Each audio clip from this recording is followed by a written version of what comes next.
Sun. They didn't put that one together. I mean, he is Apollo after all. Right, but people should know that Kryptonians get stronger under a yellow sun. They should. And hello, everybody. Hello, Welcome to the everyone. Gospel of Comics in Exile.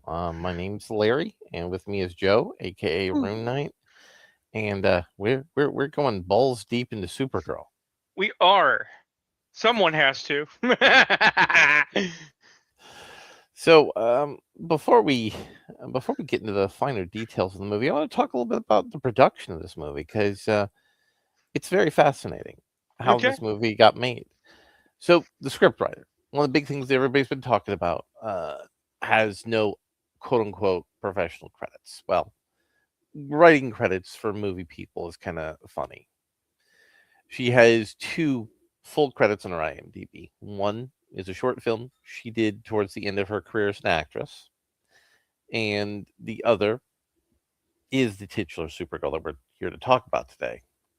But what isn't well disclosed is she was working on the prior DC regime's Supergirl movie for the Supergirl that came out of that terrible Flash movie.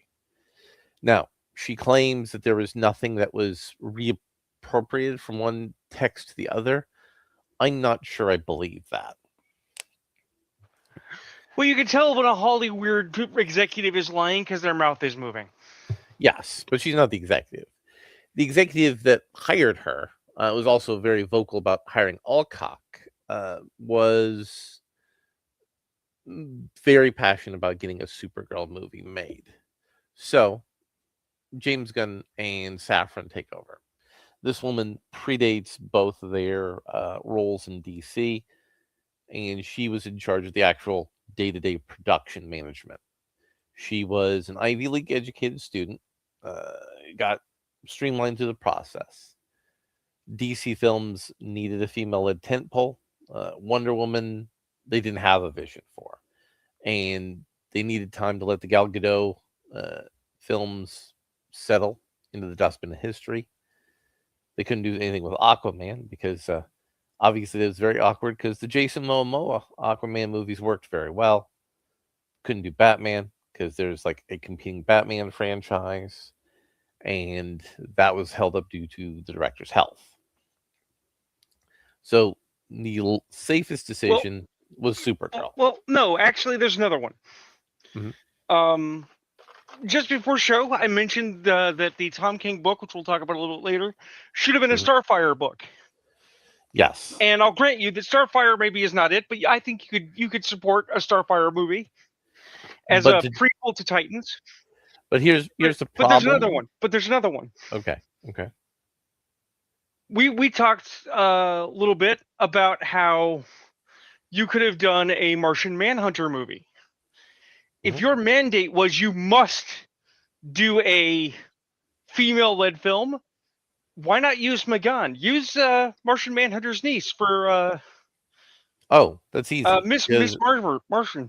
that's easy because most of those are not well known outside of comic book fans. Ah, but they are. See, in the same way that Starfire is well known because of the success of Teen Titans, the cartoon, Miss Martian is known because of the success of Young Justice. Right, but that's not a broad enough audience to sell to a studio, especially Ah, when the people at the studio you have to sell it to have been trying to make a Supergirl movie for years.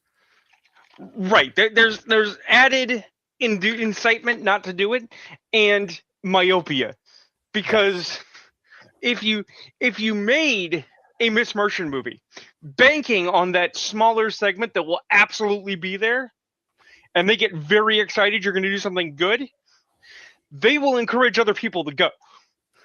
hmm We used to now, understand this idea that the same metric that causes people not to go will cause, if one person likes it, three people will go. If three people like it, six will go, and so on. but that is taking a risk, and studios are Oh, risk averse. and Warner Brothers does not like risk right now. They got a lot of debt to pay off. Imagine So that. so Alcock, who was hired as the lead, she was hired because she did another Warner project. She's on House of the Dragon. Uh, she didn't really audition for the part. She just met all the key creatives. They loved her. Then they decided to hire her. And this is her first time being the principal lead on a project. Wait. Is Alcock the queen in House of the Dragon? No, she plays a princess. Well, no. It's a legitimacy crisis. There's a competition between two claimants. One of them, who's a queen, is technically a princess if she loses. Is that her? As Rhea Nagara. Okay, so who is she playing then? Because I've never seen her in House of the Dragon. She's been in like 9 episodes. Okay, I don't watch the show, so I didn't get it. But I was curious because I was actually wondering, is she always that ugly, or did they just really not do her a service in Supergirl's cinematography?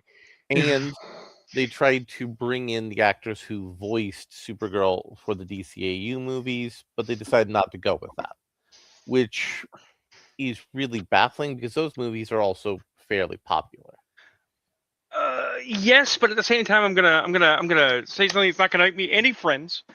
I came across a clip from Heroes of Tomorrow or whatever or Flash or one of the Arrowverse shows. Did you know they had Kevin Conroy be the version of Bruce Wayne in a exoskeleton with broken bones? I did. They did. Did you see it? I did not because I watched almost nothing in the Arrowverse. I saw a clip of it, and as much as I love Kevin Conroy and I love his voice, he should not play Batman. He should not play Bruce Wayne. One, it looks really weird for the voice that round to come out of that face. Yeah. And also, they got him when he was reasonably aged. Mm-hmm. And I believe did he pass because of cancer? Was he not also unwell? He was unwell. Yeah. Now, mind you, it kind of works for the characterization, but he looked awful. He did. It's like, no, I need Bruce Wayne's voice to come out of someone that looked like Bruce Wayne. No, I get that. So, let me pull up the some images of the actress who voiced Supergirl. Oh, actually, the actress who voiced Supergirl was the same one who played her in the TV show. So she does pass for Supergirl. So they cut her out because obviously they don't want to connect to that. Right. They want to keep TV and film separate, and also she's not a big enough name to somebody. Exactly. So in addition to that, with the production, I did some deeper analysis on the production. Jason Momoa, he had his own people make the Lobo costume and the makeup and did the hair. So do you think Jason got his stroke worth for the appearance of Lobo?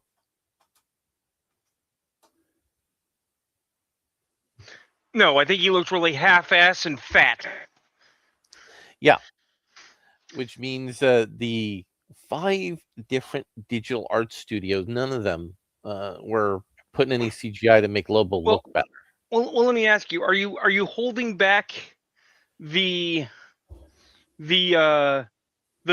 fortune cookie here of this entire situation? Because you haven't told the people; you told me.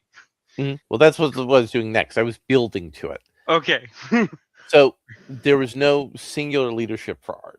There's no art director who had singular oversight. There were 6 different concept artists. And I brought this up to you before the show so you can better inform the people because you have some relevant experience.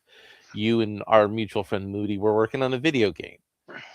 So you have experience working with art direction. So tell people what that means, having a committee of concept artists. Okay, so we are a super tiny team, which means that the size of our committee is very small. Okay, but the process of production is superficially similar. Okay, day one, like start of the week, you get your marching orders. Here's what we need. Here's what we're focusing on this time. Okay, and you go and you work on it. And then there's a meeting towards the end of the week. If you're dealing with a larger production, we can presume this as monthly increments, right? Everybody comes together. They say, this is what I got. This is what I've produced. This is what I'm working on. And often there are check-ins and cross desk showings and all kinds of interconnection during that period, well before you get to the meeting. So usually by the meeting, you've got something pretty solid anyway, right? But basically, you say, boss, here's what I've been working on. Do you think this fits with your narrative, with your vision? Here's what I was aiming for. How does this work, right? Mhm. And they kind of give you a pass fail. It's good or it's not.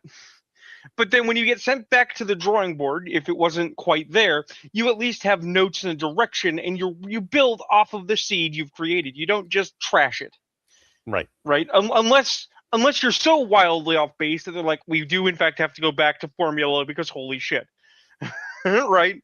Which Mhm. even then, that might not necessarily be a bad thing, right? Uh, in a larger production, okay, Like say $186 million. right, your guy at the very very top cannot and maintain success go to each individual artist, each individual writer, each individual designer, each individual prop master, each individual makeup artist, and Right. check in and say, what are you doing, right? You'd like to, you dream of it. But there's got to Okay, be a director, an art director who handles right, that. right. What you do is you assign intermediate officers whose job is you have final say on what's being produced based on the notes I give you, right?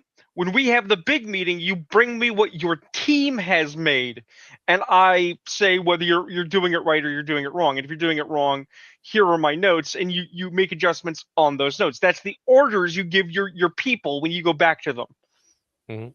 right? Yeah. Now, for bean counters, for guys in accounting, these look like unimportant jobs, but Mhm. there's a concept that Moody and I were talking about recently. You may have seen YouTube videos about it from this guy who's a marketing advisor for a very successful firm in the UK. Perceived value. Okay. If you own a Mhm. hotel that has a doorman, bean counters want to get rid of that doorman because we can just add a electronic door. We don't need a guy, right? Mhm. Except that doorman, in addition to being on-site security, keeping an eye out for trouble, there to open doors for people going in and out, right? Is also, he can give you directions. He says good morning. He makes you feel like you are part of the community. He's welcoming. He's friendly. He always looks impeccably dressed. He's there to assist if there's a multitude of other problems, like the bellhop runs to the doorman and says, "Hey, I need you to help me carry this guy out," or "Can you help me move this baggage?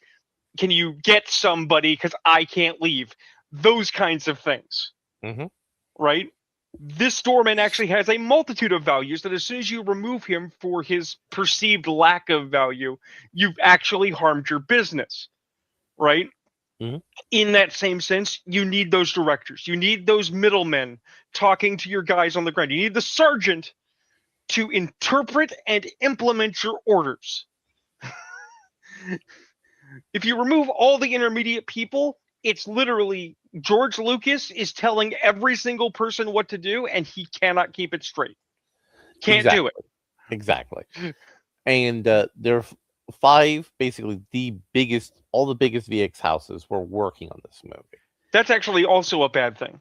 Yes, and here's Um, something that's a reason it's a bad thing. So if you have multiple different VX houses working on the same movie, the scenes aren't going to line up right. So right, a way you hide that is you put it in dark shots, in night shots, in places right. where there's not a light. And Rune, what was that, like 80-90% of the movie? 60-40, but even daylight was muddy. Yeah. Actually, I'm gonna segue for just a minute. I recently saw a post on Twitter. You may have seen this, talking about Fury Road, and people were talking about how beautifully it's shot at night, Hmm. how it showed what night should look like. Get Hmm. fucked, whoever you are. Fury Road's few night shots are done in this very bright blue tone, right? Hmm. And while I'll grant you that in the desert with a full moon at at given periods of time, you might be almost as well lit as daylight. If you're doing blue lit night shots with a filter, that is something that Red Letter Media calls day for night. You filmed it during the day, you put a blue filter on it, you called it nightfall. We know it's nightfall, it looks bad, and you can't do it. Don't do it. I don't care how advanced your budget is, right? And that's relevant here because it wasn't day for night, right? Like everything was actually daylight the entire time, right? But they used dark shadows to make daylight darker so they could hide their bullshit. It was almost a Solo level of bullshit. Do you remember the Solo movie where everything was so dark to be Empire-like that you couldn't fucking see what you were looking at? And Yes. and the cinematography director was wanking himself off about how deep and thematic it was? Because it's not. Yeah, no, it's Okay, not. it didn't work in Game of Thrones in season 8. It doesn't work here. Don't make your movie muddy and black and then tell me that's pretty. I'll even go deeper. I will go way deeper. I'm going to talk shit about a movie that is really good. Lady Hawk has terrible cinematography. Do you remember Lady Hawk? I do. Do you remember the night scenes in Lady Hawk where the director specifically insisted on not bringing in night lights? So everything was filmed in natural lighting to accurately reflect the Dark Ages, meaning that you honestly could not see Matthew Broderick, Rutger Hauer, or the female lead because everything was in pitch fucking blackness unless there was a giant fire nearby. Yeah. We've always known it's bad. I don't know why we've forgotten. So we have that. There Right. are two different editors assigned to this movie. One is a frequent James Gunn editor, and Right. the other works with this director fairly consistently. And the one who works with this director won an Academy Award. Well, very briefly, there's another flaw with the 5 different VFX houses, all the best in the industry. Yeah. When I was in college in forensics for the final, okay, we had to get into teams and we had to analyze a murder scene. Okay. And my professor, Mr. Bossy, assigned us to our different groups, and he assigned all of his best students, which included myself, not kidding, into one team. Okay? And he called it his Sherlock Holmes team. We did not succeed. I mean, we weren't bad. All of our work was good, but we did very poorly on the final. And afterward, he explained why. He said he had actually done it on purpose. We were set up to fail, which means we didn't fail. He actually graded us individually on our contributions, and we did all right. But his last lesson, okay, for the group was that forensics is a team effort. Everybody's going to collaborate, okay, and that if you put all the best people together, all the best people will assume that they are already correct. They will operate as though they already have figured it out like masterminds, and they will miss vital components in between. Right? You don't actually want all the best people working on all the best things because they're so used to their own method of operation that they will not be open or ready for other interpretations of that information. And that's bad for your final product. So if we apply this logic to VFX, you have the best VFX artists in the world, or at least available to you in the industry, all working on one film. Not talking to each other, not collaborating with each other, not taking advice from one another, not asking their grunts on the ground, what are you doing? Because there's no art director to tell them to do it. Yep. It's bad. It's bad. It's bad. It's just bad. And the person who would have supervised that at a production level was a Lars P. Winter, who has worked consistently as a senior producer for James Gunn. And he worked on some movies you might have heard of called Guardians of the Galaxy, Volume 3, Captain America Civil War, and Superman. He also worked on Peacemaker. He worked on the Guardians of the Galaxy special. He worked on The Suicide Squad. He worked on Captain Marvel. I mean, that already answers one of the glaring differences between Tom King's work, boring as it is, and the Supergirl movie. Right there. The Supergirl movie has a unsurprising similarity to the Guardians of the Galaxy in aesthetic. Yes. When you look at the Tom King book, while it has science fiction elements, it is basically a fantasy, and everyone is dressed like knights and fucking princesses. Yes, except for that one planet where it looked like it was the 1920s. Right, but the important part is that your primary characters don't look like space adventurers. Right. Right? Even the quote-unquote brigands, one of whom is wearing a gas mask, doesn't look like a space dude. Yes. Because guess what? DC space is not Marvel space. They are different thematically. You can't plug and play one into the other and they're the same. So the production lacked focus, lacked vision, and most likely was done because they had to have a female movie and they needed a continuity bridge while the second Superman movie got ready and the James Gunn Batman movie got into position. Yeah. They had to put a female on the adaptation of the Tom King book because of Hollywood politics, but Tom King is in the broader DC writers' room. But this movie shows none of the hallmarks of Tom King's writing. And with Tom King kind of calling out the script writer for her not understanding the ending of his comic, I don't think she involved him at any point in writing the script. Well, I want to clarify, because I think this is very important. It's not even that the people didn't understand the ending of his book. They didn't even try to emulate the ending of his book. And I don't just... Everyone's hung up on, spoilers. They do the thing to the bad guy. Did anyone forget the scene immediately before that? Do you recall the scene immediately before that from the book? Well, I do, because I've mentioned it on Twitter. Oh, well, then do tell us. Not the stuff about the super horse. That's not important. Tell us what the scene immediately before the bad guy doesn't die is. It's Kara acts like she's going to kill him, and then the little girl says, "No, I've learned my lesson." No. Before that. Fuck. What was on before that? So he's tied to the tree, and she gonna kill him. Before he talks her into let's have a fight, let's make it fair, right? And he gets to give a confession about what really went down, because in the book she doesn't see her family die; she simply knows what happened after the fact, and this is very key. Because her interpretation of the information from the beginning is that her father invited a man into her house and that man murdered her father in cold blood for no reason.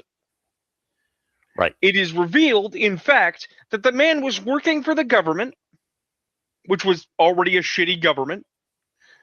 He tricked the father into revealing whether or not he was loyal to the government. And even though the father revealed he wasn't disloyal, right?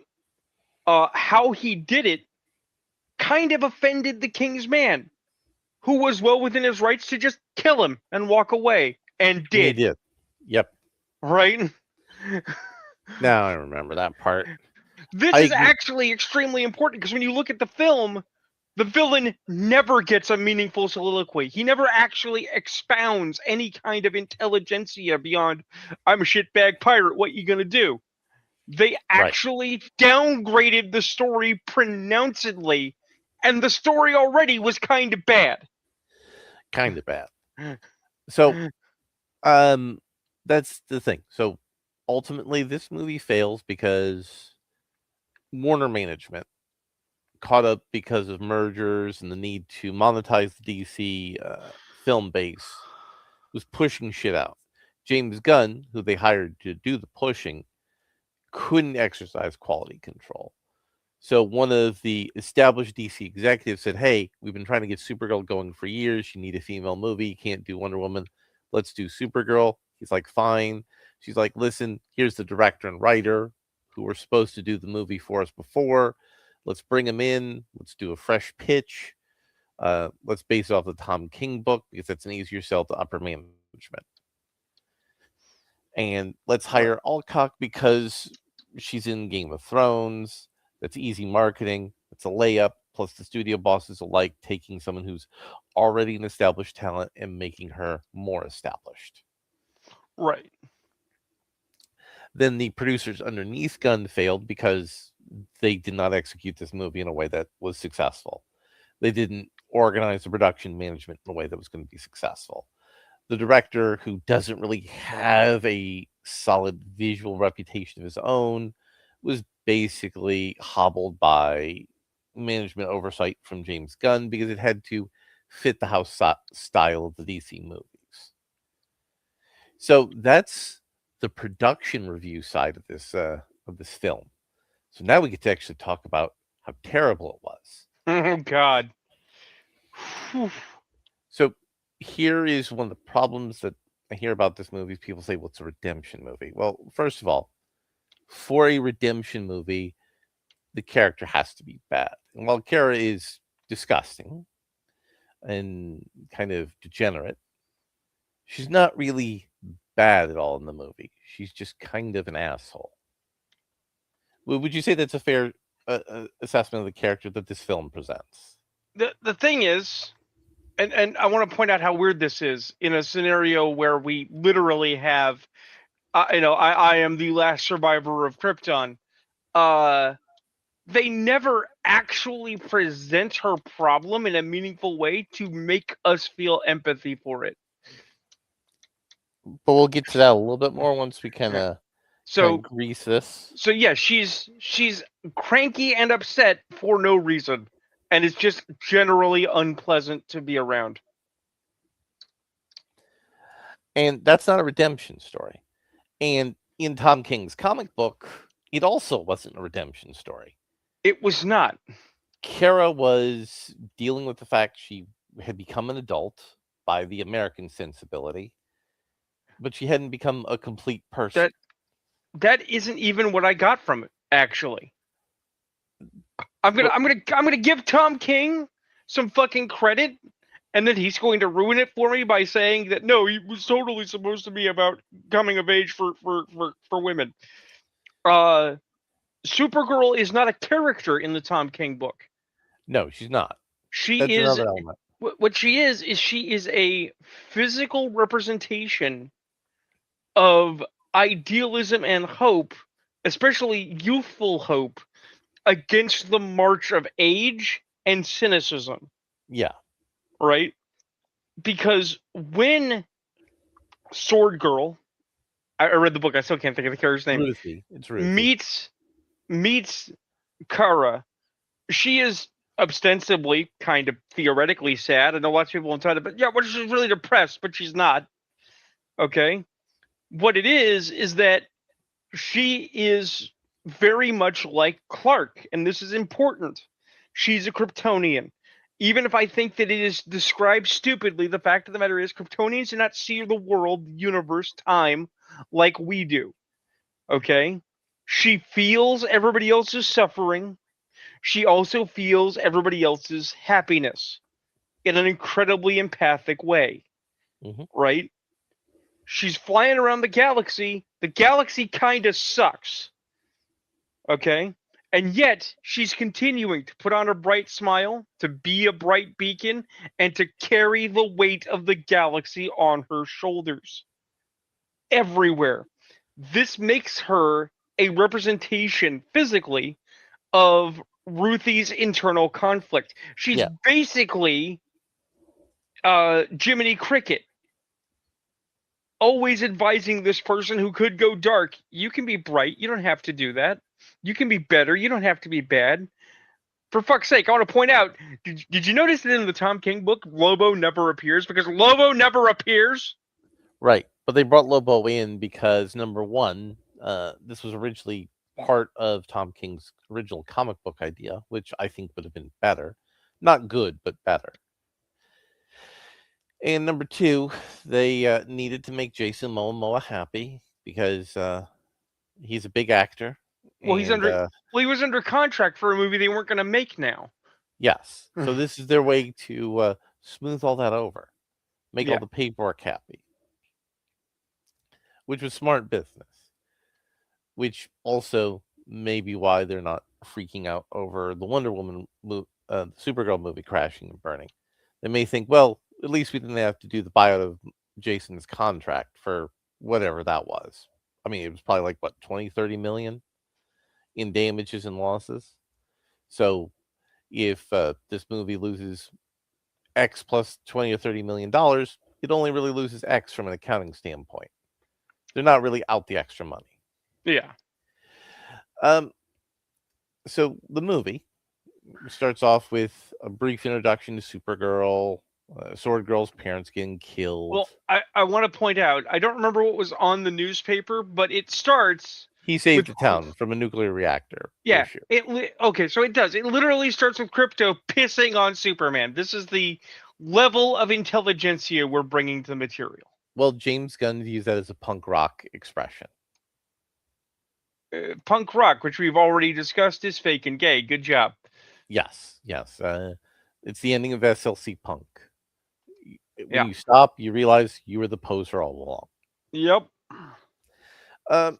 And then Sword Girl goes in the bar, says, "Hey, I need someone to get revenge for my family. I can't." And nobody pays attention.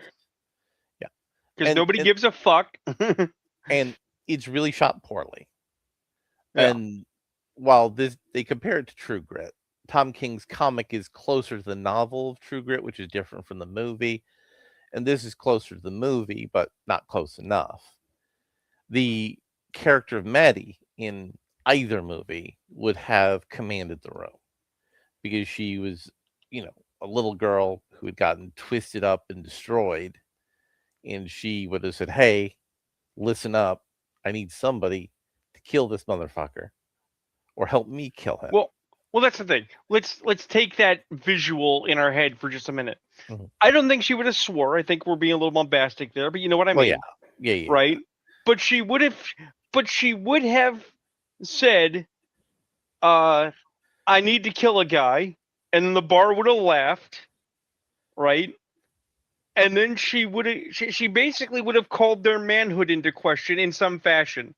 Right? Basically saying the equivalent of, did I walk into a room full of pussies? Right. Right?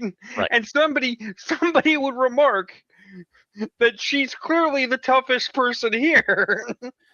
Right? Yeah, that would be a better version of the script. As though to say, if you keep pushing, little girl, you're gonna have more trouble than you can expect. And somebody would want to hear out her actual problem. Yeah. So someone stole her sword, just like in the Tom King book.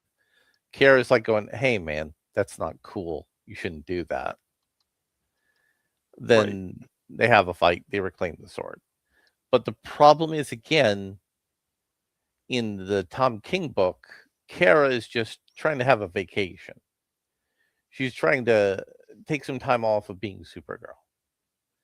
And in this, Kara's just a drunken degenerate. Well, it's a lame thing that Hollywood seems to have a love affair with, because she's not just on a vacation. Okay? Right. Let's be extremely clear for the people listening. She is on a bender, a cross galaxy pub crawl. No, I'm saying the Tom King one was on the vacation. The one in the movie is a degenerate. Right. The one in the movie, but I want to be clear. The reason that given for why the one in the movie is on a galactic pub crawl is because she's 23 now. She's getting older. That's awful. Okay? She's not 30. It's not the classic, I'm 30 years old, I'm old now. She's 23. She's literally lamenting she's not fucking 19. And Okay. at least in the comic, Supergirl's 21. Right. In the comic, why is she on a vacation? She's Supergirl. Well, what the fuck does that mean? It's like, she's Supergirl. She's been doing a Supergirling for most of her adult life since she was, what, 17? Yeah. So she spent Right. 4 years being a superhero, and she's Right. trying to be a normal American girl and enjoy being 21. Right. She's literally saying, is this just what I do until I die? That's a much better story beat. Yes. It's just told in an incredibly boring way. Yes, we are forced to admit that Tom King had good instincts but had no idea on how to use them. And Supergirl doesn't want to get involved with the little girl's bullshit in the movie. And then the movie decides to give Supergirl the laziest motivation possible. How is it lazy? You go to TV tropes, you look for kick the dog. It's a literal kick the dog plot. Well, let's actually dig into that for just a minute, because I've seen this comparison. People who are trying to defend this movie get up in arms because Crypto gets poisoned, right? Mhm. And Kara goes on a roaring rampage of revenge to help this little girl get the bad space pirate, and that's a kick the dog moment. But they're like, you like John Wick, and his dog got killed, and he went on a roaring rampage of revenge. So those are the same thing. No. Because first of all, John Wick's dog got killed. Not just that he got killed. It's not about the death. Okay? Crypto getting shot with a dart that's going to kill him is bad. It is senseless. Okay? It was unnecessary. But it actually lacks the level of cruelty that was present in John Wick. Let's remember the context of the John Wick scene. So there's John Wick getting his gas at the gas station with his puppy, and he meets Theon Greyjoy, fresh off of Game of Thrones, who is the son of scary Russian character actor man, and he's like, hey, sell me your car. And John Wick is like, no. And so the kid tracks him down to where he lives, breaks into his home. So the first step is we violated the sanctity of his private space. Okay? They beat the shit out of him. Right? He fights a little bit, but he's not trying to hurt anybody. He's trying to defend his home like anybody would. Okay? They take the car, the keys for the car. They're going to take the car. And in fact, if they had left it at that, John Wick might have even let them fucking have it. That's the part that is not expressed in words. Okay? John Wick never says, take the car, just leave me alone. Okay? Because John Wick's not a bitch. Right? The little puppy is there, licking John Wick's face, upset but does not know what's going on. Theon Greyjoy looks at the puppy, looks at John Wick. An expression passes between them. It's not the doggy jumped to my defense. It's not the doggy was a threat. Okay? This is the icing on top of the cake, the cherry. For Theon Greyjoy telling John Wick where he's supposed to fucking be, and he smashes that dog with a fucking baseball bat. Okay? Yeah. That's not just violence. That's not just I'm a bad dude. That is callous, mindless cruelty for the sake of cruelty. Which is why Baba Yaga is resurrected. Right. It's almost a magical right if you think about it. Yes. Baba Yaga was dead. An act of abject evil resurrected the devil in front of our eyes. Yeah. That's good writing. But also, as we saw later when Kara got poisoned, all she had to do was take Crypto to the Yellow Sun. Goo? Yeah. Take him to the Yellow Sun, he would have been fine. So the thing that gives her a character motivation in this movie doesn't even work. Unless she's just stupid because the script needed her to be stupid for the plot. The idiot ball. It's the idiot ball all over again. And Kara gets on the space bus to go find the space bad guy, which is stupid. Which also makes the Krypton part of the movie later even stupider. Well, I want to point out actually because it's funny. The space bus is in the book. The Mhm, space bus is still stupid, but you mhm. know what? The space bus doesn't piss me off in the book. And do you know why? Because Why? it does exactly what I said the space bus needed to do in the movie. One, Mhm. it's not a bus, it's a train. Two, it is like being at an airport. It's a travel medium. There's a restaurant, there's lots of room. Yeah, it's crowded. Yeah, you've got shitty coach seats, but you can have conversations, there's character building, there's a lot of stuff. And it wasn't pirates that attacked the space train. They ran into a space Wibbly. They encountered a space dragon. And Sword Girl got to watch from the little window as Kara literally got out into space and fought a space dragon to save the train, right?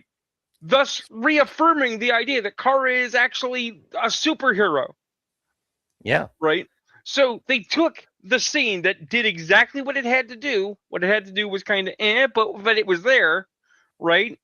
And they recontextualized it to pad out their fucking idiot ball plot, and they did it worse. Good job, guys. Mhm. Yeah.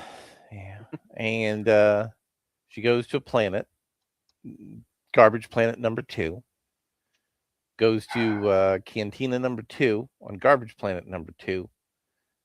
The kid follows her along. Oh, they fought some robbers on the space train, which was stupid. But and in Cantina number 2, we meet Lobo for the first time. I mean, Lobo doesn't do anything interesting. He He's doesn't not do gonna. any. No. Let's be clear. He doesn't do anything interesting in the movie ever. Hmm. His Yeah. action scenes are boring. His involvement is boring. I want to be very clear. I never watched the Krypton TV show that had Lobo in it. Okay, but I saw a clip. A dude was in a force field and Lobo could not get through. Lobo got his arm cut off. Lobo looked at his arm cut off that was still chained to him, looked at himself, and went, well, shit, and pulled out a gun and blew out his own brains. And the guy in the cell was like, what the fuck? And so he's sitting around in this cell trying to figure out how to get out. And then he hears a voice go, "Hey kid." And he turns around and there's Lobo halfway to the waist regenerated from his arm. Because Lobo's not dead.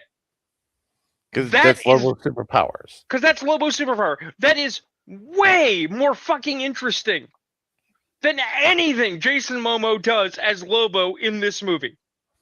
And He in fact, never he never actually cuts loose and shows us a Loboing.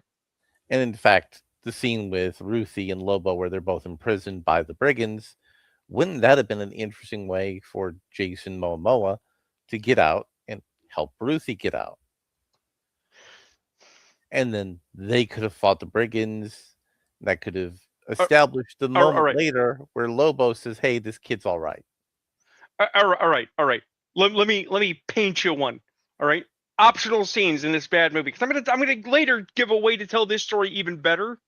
Okay, a better version, a Mhm. Joe version of this movie. But I'm just gonna give you this little one. We'll say the movie's the same, but Ruthie's in the cell, Lobo's in the cell. Lobo postulates that this is his trap. Okay, she says, "If I get you out of there, will you uh uh kill this guy for me?" And Lobo's like, "Well, I wanted the bounty, but I do want to get out of this cell. Sure, kid, I'll do the thing. Fuck it." Mhm. Right? And so she lures the bad guys to her cell, as she does in the movie. She says, "I'll tell you what you want to know." So they let her out, right? So she has a bit of a wrestle with the bad guy, gets the keys, gets Lobo out, right? Mhm.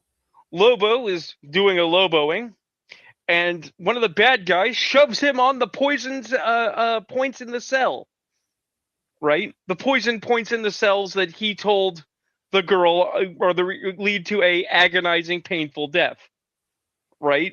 Mhm. And Lobo looks at himself, now perforated by multiple poison spikes, and goes, "Oh, you really shouldn't have done that. Now I'm mad." And then goes and does a Loboing because he was never in danger at any point and could have been free at any time. And it's like, well, why did you wait for the little girl? It's like, I didn't wait for the little girl. It was just more interesting than this. Because remember, Lobo is like a step removed from Deadpool in DC. Yeah. Okay, Lobo is supposed to be them making fun of Marvel having the edgiest characters. And we love Lobo. Lobo's okay. The main man is fun. He's fun, but not in this movie. No, not in this movie. Not at all. So after that, they go to Garbage Planet number 3, and they meet with some people who say, "Hey, we know a guy who can tell you about Krem and the brigands." And it's a trap. Supergirl, who's all world weary and all that, falls for the trap. But she tells her tragic backstory between the two garbage planets, if I remember correctly. You know what? Because we are being super negative, I am going to give this movie a sliver of credit. Mm-hmm. The people that say we know a guy who knows a guy don't actually let on that they are in on it until the last minute. That's at least competently executed. Yeah, she's actually caught in a believably off-guard situation. These people do seem nice until they're not. Yeah. Good job, James Gunn. You halfway did something. And they also talk about the whole Argo City origin story. Yeah. And what did you think about that part of the movie? Because I actually think that was more towards the scriptwriter's strengths as a writer. It wasn't good. As I said in casual passing, I found it really boring and unearned. Now it's weird because that's actually part of Kara's origin. So how can it be unearned? Because if you were going to use Kara as your focal character, it should have been from the beginning. Yes. If you're going to emphasize Kara as a secondary character, then make it almost unimportant, ancillary. You can't pull my heartstrings about Kara's sad story if she's not the person I'm supposed to care most about. Okay?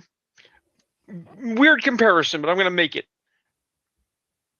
In Pirates of the Caribbean 2, we finally see on Jack Sparrow's arm that he was branded for the East India Trading Company. They never explain why. Then you go to Pirates 3, and Cutler Bennett and I want to say Orlando Bloom have a chat. And Bennett reveals that Jack was under contract to the company, making some money on the side, when he didn't deliver the cargo. And this is later fulfilled by Jack saying people aren't cargo, right? In that instant, you have given an entire origin story to a character who didn't have an origin story outlining a fall from grace. Yeah. Right?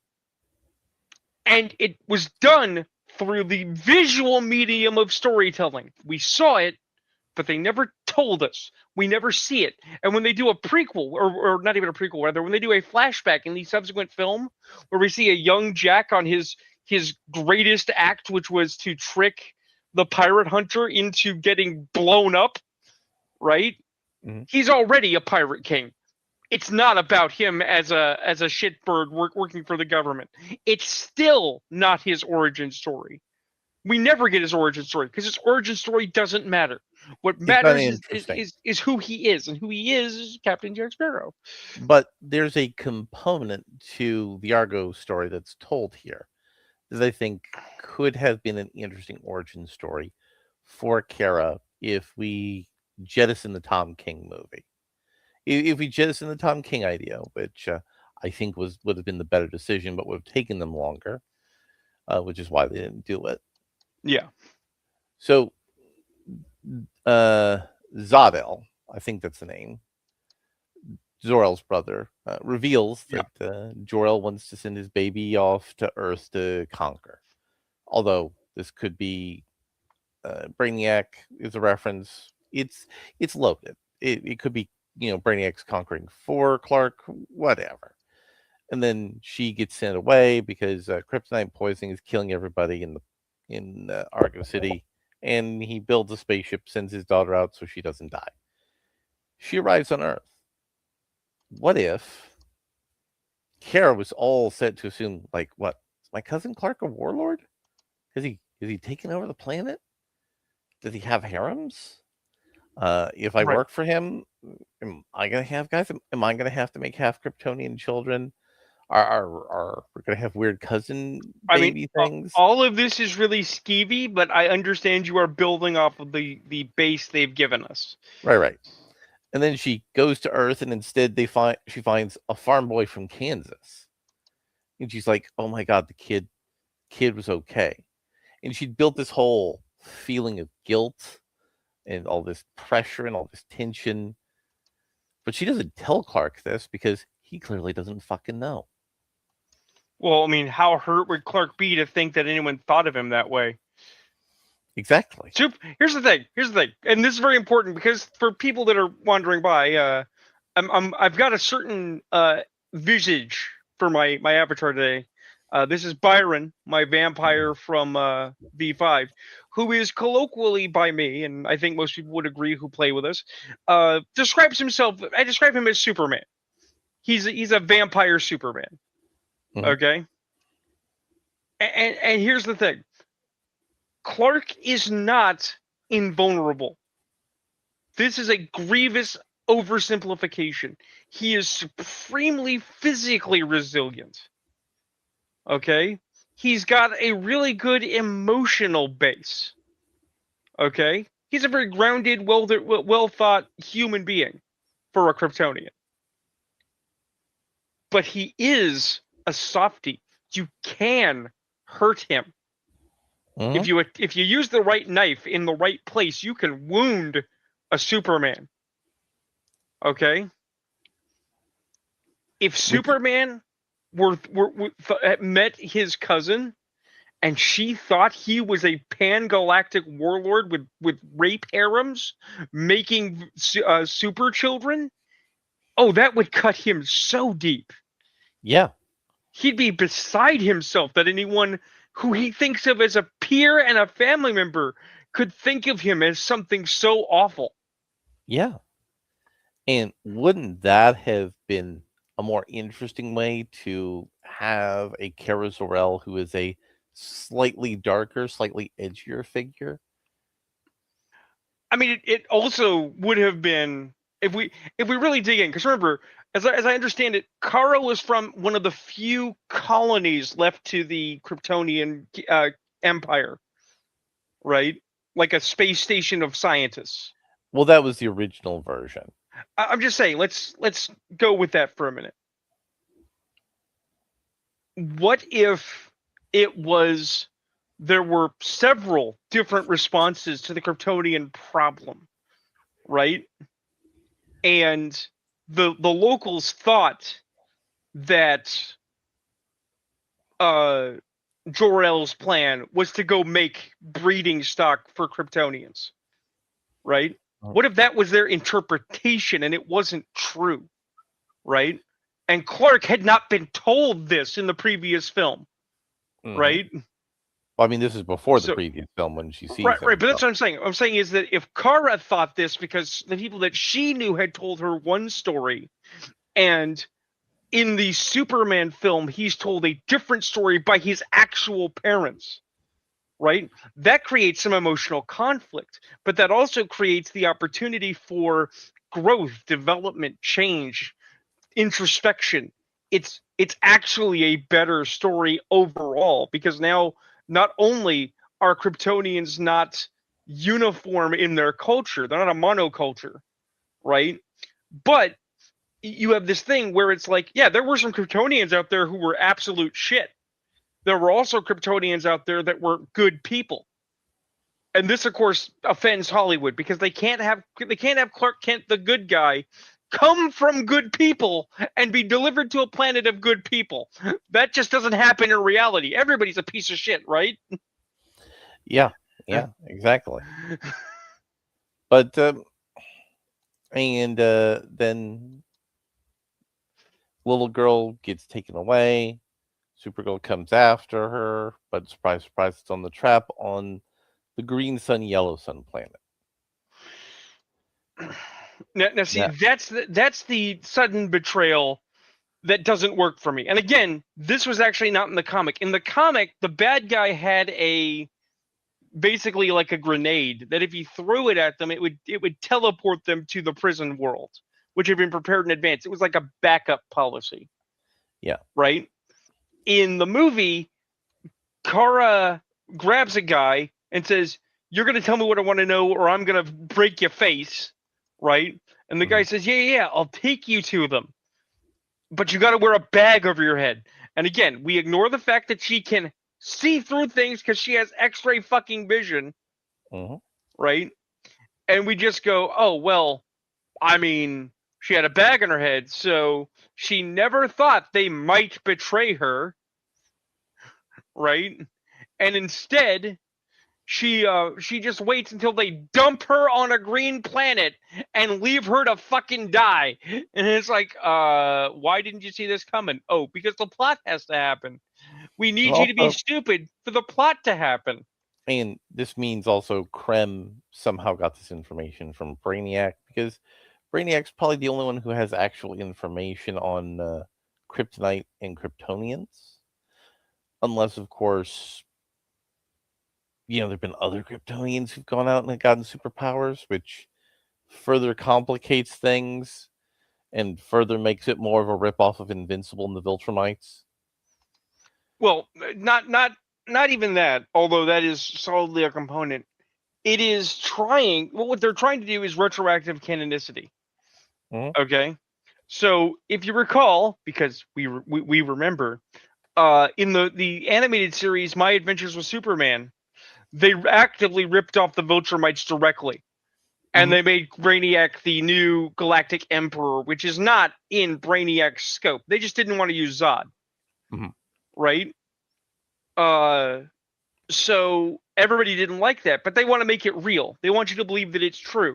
So Gunn, for that brand synergy, has to make Brainiac a Galactic Emperor who is peddling out Kryptonian secrets and information.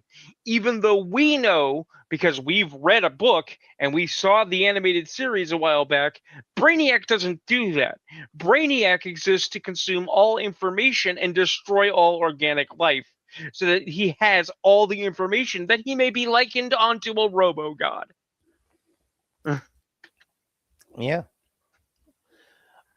Then they fight. Yellow Sun comes up. Kara beats everybody. The music's kind of stupid.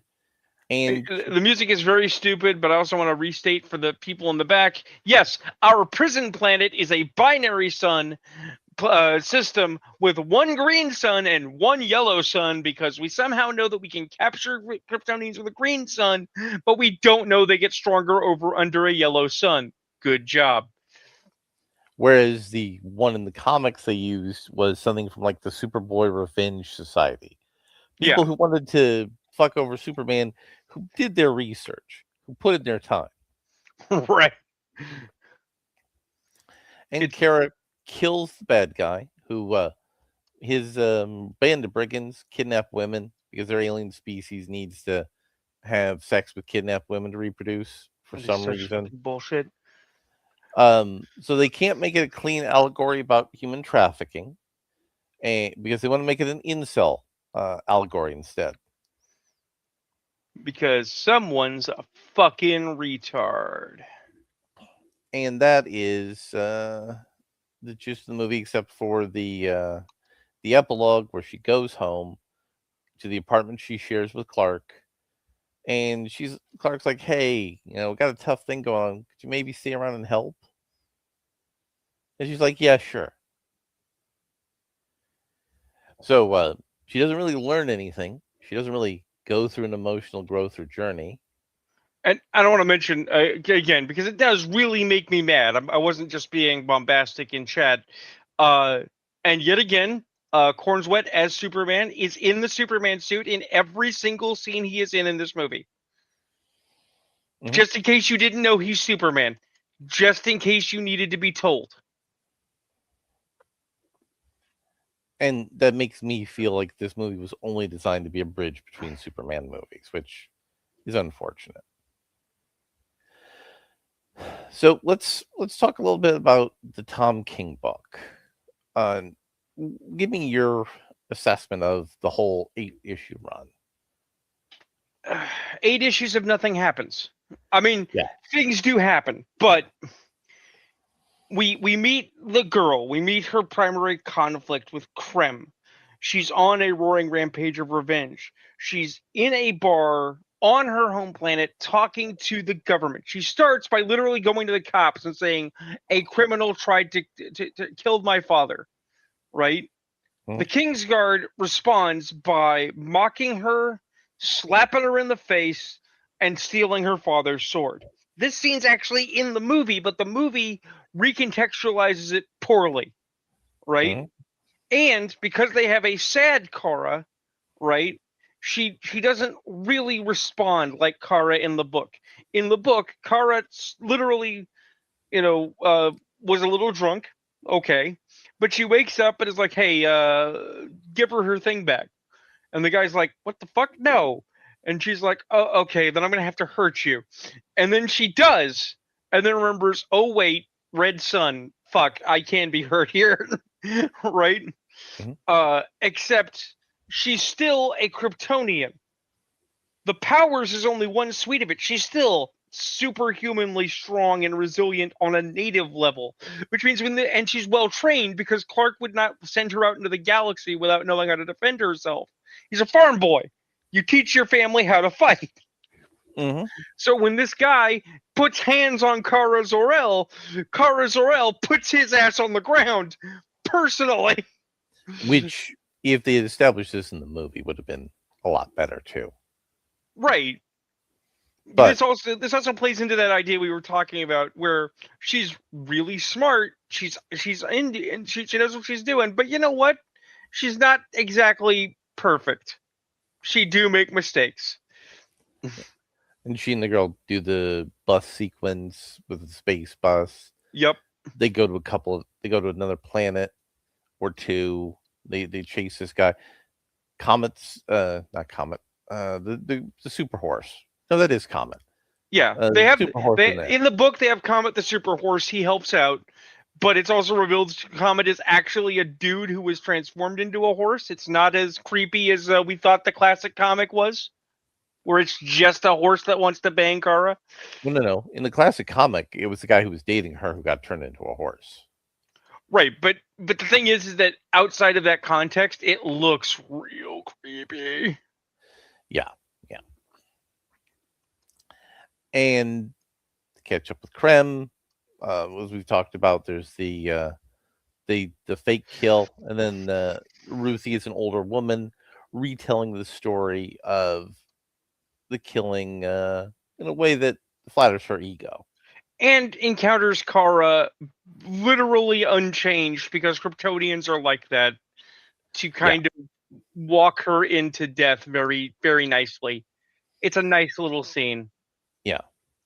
The old lady died with her friend. That's nice. Yeah. So I'm going to ask the question now, because something else that happened before we decided to go balls deep on Supergirl. You got to watch Citizen Vigilante. I did. And tell me what you thought about this movie.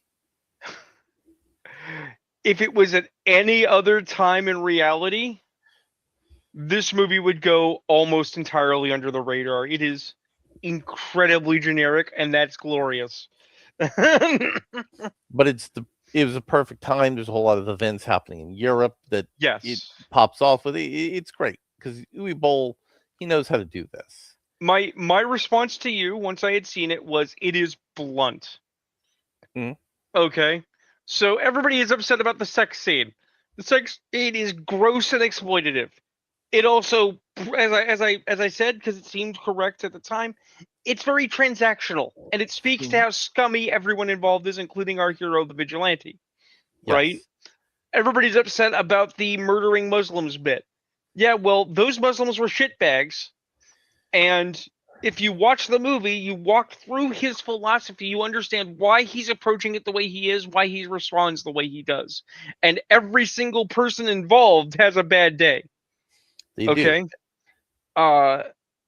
But I think people are not talking about the most profound part of the movie. Which part do you find the most profound part of the movie? The cop. Oh, yeah. Who's actually a very accomplished actor in Croatia. So this cop, the actor from Croatia, is after the vigilante because the vigilante must be contended. He's a vigilante, right? Mhm. And even after his men are all defeated and he's in the hospital, he's like, I will stop you. I have to stop you. We are a society of laws, right? And the vigilante is like, tell your prime minister, tell them what's happening. You can try and stop me. I understand you've got to do what you got to do, but this is only the beginning. This will only continue to grow. Right? Now, he does tell the prime minister, like, the implication that most people take is that the vigilante has won, that the wind has changed in the direction of no more bullshit. Right? But for me, it's like the first issue of a comic book. You introduce the American vigilante. Issue 2 is going to be the continuing hunt for the vigilante. Right? Yeah. Because that cop's not going to stop. He can't stop. To stop chasing that vigilante is to accept that society has collapsed. That's fucking brilliant. Mhm. Okay? It is art. This movie is somehow art. Oh, yeah. Despite being about as subtle as a brick and as deep as a kiddie pool. And it's art because it makes you think, it makes you talk about the topics, and it challenges things that you're not supposed to challenge in society. Now, is it correct in how it challenges those things? I wouldn't say so. But Right. it challenges taboos, which is a primal thing art is supposed to do. So, Barbarian Behind Bars is finally. Well, before we get into Barbarian behind bars, I did say I wanted to opine on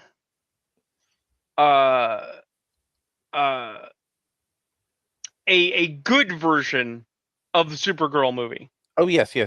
Let's do that. How you do this movie right, keeping all the broad beats without aping Tom King. Okay? I am going to turn this shitty rape narrative into something good. Okay? Mm-hmm. So, there is a labor shortage in a given star system in some far-flung part of the galaxy. Okay? Mm-hmm. They are mining for rare earths that cannot be found elsewhere that are like starship fuel, right?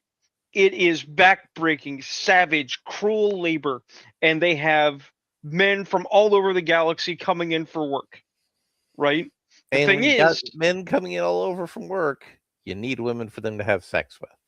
right, you need them to have entertainment. These men work very, very hard. It's backbreaking labor. It's not a lot of entertainments, right? So the evil boss money, evil lord business, brokers to some pirates. Get us women. We don't care where you get them from. We don't care what condition they come in. As long as the paperwork is clean and it doesn't come back to bite the company in the ass, we will not ask questions. Right? Mm-hmm. So the pirates are scavenging the universe, stealing women from remote villages and tiny hamlets and backwater worlds, and they're pressing them into objective sex slavery. And it is every bit as awful as you imagine. Now, we're going to Right? put a pin right here in Joe's little description. This Okay. is a movie that Warner Brothers would not touch. No, Oh yeah. no major tentpole would touch this. You know who would touch this though? Uwe Boll. Uwe Boll will touch this. Hey, Uwe Boll, if you're watching this video, let's do a knockoff of Supergirl. Come hire us. We'll do it. I've got the whole idea. We'll get it scripted. We'll do it in Germany on a shoestring. They'll ban it. It'll be great. So you have your you have a character escape, okay, being captured, and she travels all the way to a far-flung, distant planet she's heard of only in rumor and mystery called Earth. Okay? And this young woman, almost a child, almost a woman, who is very clearly a space Muslim, okay, arrives in Kansas, right? And she goes from person to person saying Superman, and nobody's like, what the fuck do you mean Superman? Get out of here, kid, right? At her wit's end, not a friend in the world, no way off planet, she encounters Ma Kent, who's just getting groceries, right? And she's like, kid, what are you doing out here? Are you okay? And she says, Superman? And Ma Kent's like, look, come with me. We'll get you some food. We'll get you some something to drink. We'll get you cleaned up, right? So she brings her back to the farmstead. Now, what this young girl doesn't know is Superman is out of town. He's actually out in the galaxy somewhere doing a Supermaning. Okay? There's a supernova somewhere. He's got to stop it. Right? All that's home is Kara. She's on summer vacation from high school. It's her last year of senior. Right? And this alien tells her story in very broken English about how she was a good girl and she was going to school and doing all the things Kara is doing when the pirates came and they took her mom and they murdered her father and they stole all of her friends from school and they ravaged her planet, right? And they were sold to the miners, right? Well, Ma Kent is horrified and Pa Kent is offended, but he can't really do anything.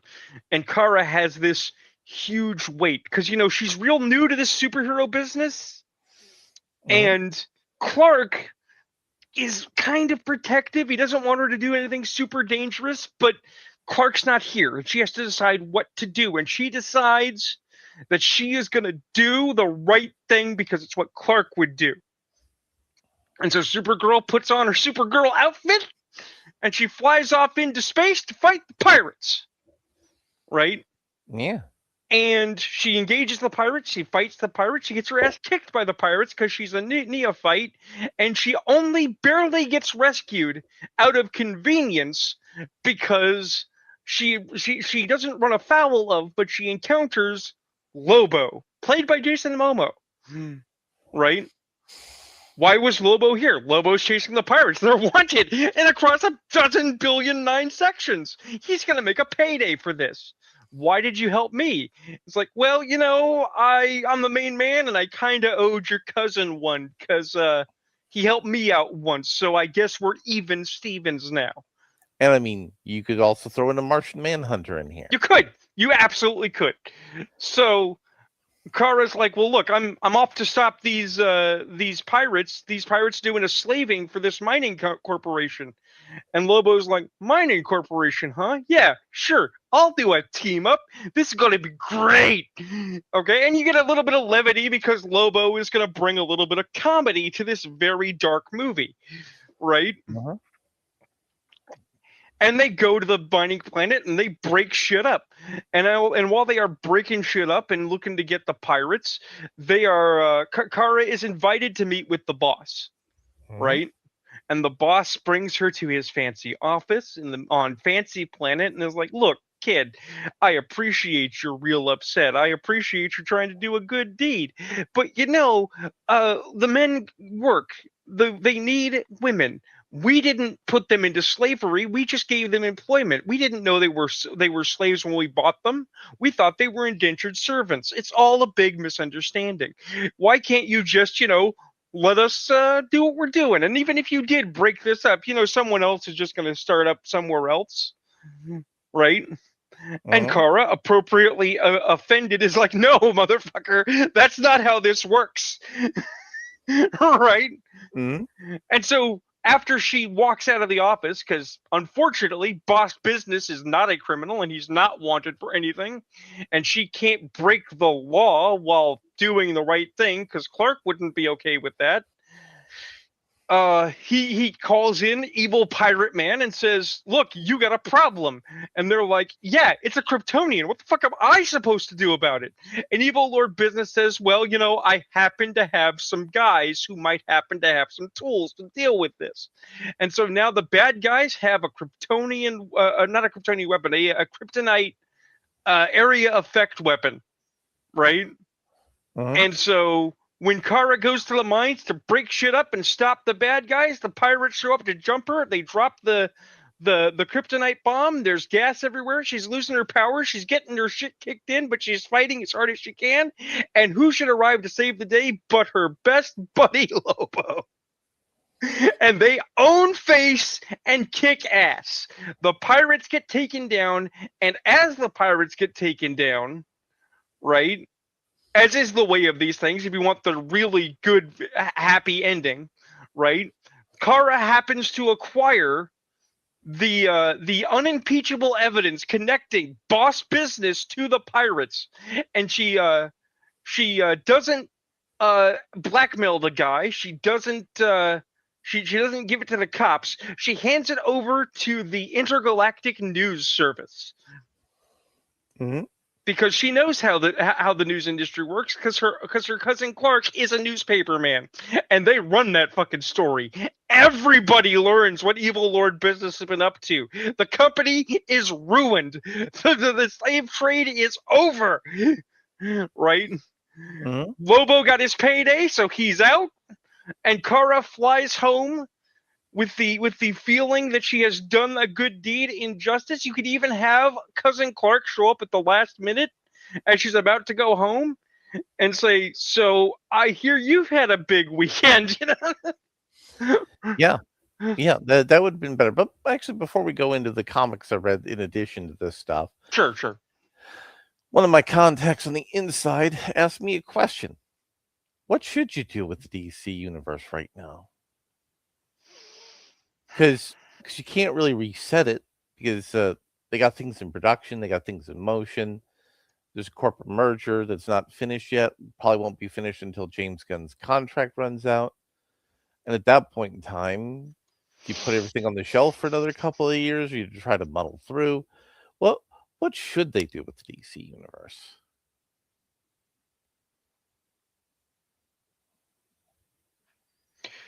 Assuming you have to keep every actor you currently have. Well, that's not even the assumption. You could shut everything down and say, we're not doing anything for 10 years. But Warner Paramount owes a shit ton of money to loans and creditors, so they're not really going to be able to do that, realistically. Right. And are you asking me specifically or just in general? Like what do? I mean, I'm asking you in general, if you have a specific idea, but general, what do they need to do to fix their ship? Because the ship's been circling that toilet bowl ever since Zack Snyder shit the bed on Batman v Superman. They need the one thing they haven't done. The one thing that Marvel did under the Russos that made it work. And I'm going to be very clear, because I don't want to use the word that we have said is bullshit. I'm not going to use authenticity. Fidelity. We need fidelity. Mm-hmm. And none of these DC movies have tried to have the DC tone. Right. James Gunn at least talked like he was going to have the DC tone. And the Superman movie was kind of there. But this is not there. This is not the DC tone. Well, there's that, but also and I'd say Jason Momoa's Aquaman movie, the first one, that was the DC tone. Yes, but they cluttered the story up with a bunch of extra stuff, a bunch of world building and a bunch of components they didn't need. Yeah. So when I'm talking fidelity, what I'm saying is you pick a block, you pick a story, you pick a structure, okay? and you need to emphasize the fidelity of that structure. Mhm. Okay, let's use Aquaman as a moment as our classroom example. Okay, Mhm. they wanted to have Black Manta and Sea Master, and they wanted to have Atlantis, and they wanted to have all of this noble intrigue, right? All of these things in this fantasto world, right? Mhm. That's too much. Especially when Okay, you also have to introduce Aquaman. right. So you start with our introduction. This is Arthur. Who is Arthur? Arthur's a man from the sea, from nothing, from nowhere. He has no people, no friends. His only family is his dad. I mean, he has friends, but he's a hard drinking, hard working fisherman, right? Mhm.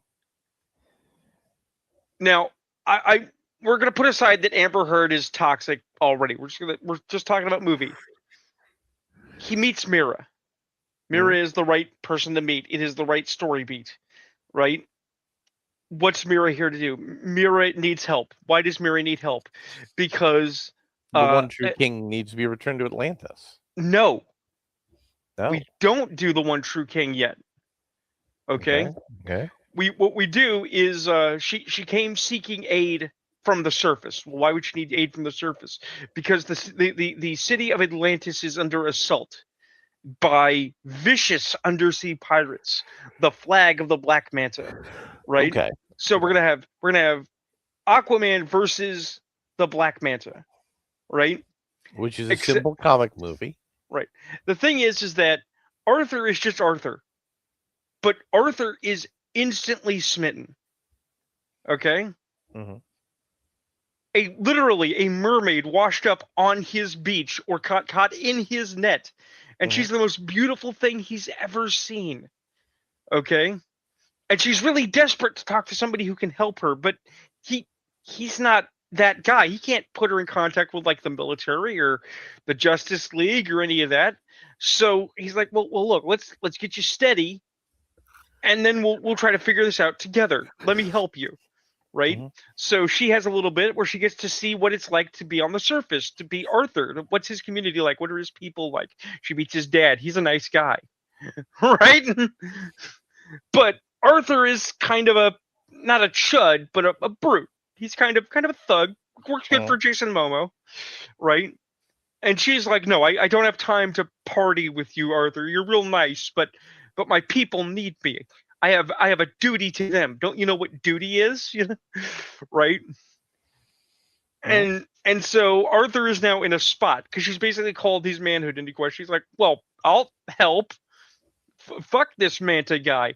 So they go on a overland excursion to find Black Manta's base, right?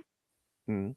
Now, all of this is Mira. This is actually a Mira vehicle for her character, right? Arthur is basically the driver in the fucking pickup truck. He's not equipped for any of this, right? But at some point, right? Maybe as they're driving and he has to take his shirt off for some reason. Maybe as they're sneaking into the base and she sees a thing on his arm, very much like that scene of the gearing up in the Mummy 2. Mhm. She's like, "Hey, wait a minute, where did you get that tattoo?" And he's like, "This, I've always had this. My dad said he found me with it, right?" And she's like, "Really?" Right? Because she's not quite sure if she should tell him that that is the royal seal of Atlantis, right? Mhm. And so they go to do a heroing. It all goes wrong as it is in the middle of the movie when everything is bad, right? Mira gets captured, Arthur gets shit kicked Right. out of him and thrown in a cell, right? Um, and Black Manta is going to use the information he has now acquired from Mira, and in fact he has her hostage to do a villainy, to do a big piracy. Fuck those sea people. I mean, as you do. Right. And you can even still have the bit where he's like, Mira's like, you'll never get away with this. And Black Manta tells his sad origin story of how the Atlanteans under Sea Master ruined his life and how every time he attacks Atlantis, every time he destroys a bit of your vaunted empire, he gets a tiny piece of his life back. Right? Yeah, absolutely. But Arthur, he's down, but he's not out. Right? Mhm. And he is actually a hero. Deep down in there, the heroic drive is there. So he gets his shit together, and they've got his dad, and they got him in jail, right? And Mhm. he's like, "Dad, what are you doing here?" He's like, I came to get you because you're my son." Right? And he's like, "Okay, Dad, well, we're gonna get out of here, but first we got to get Mira."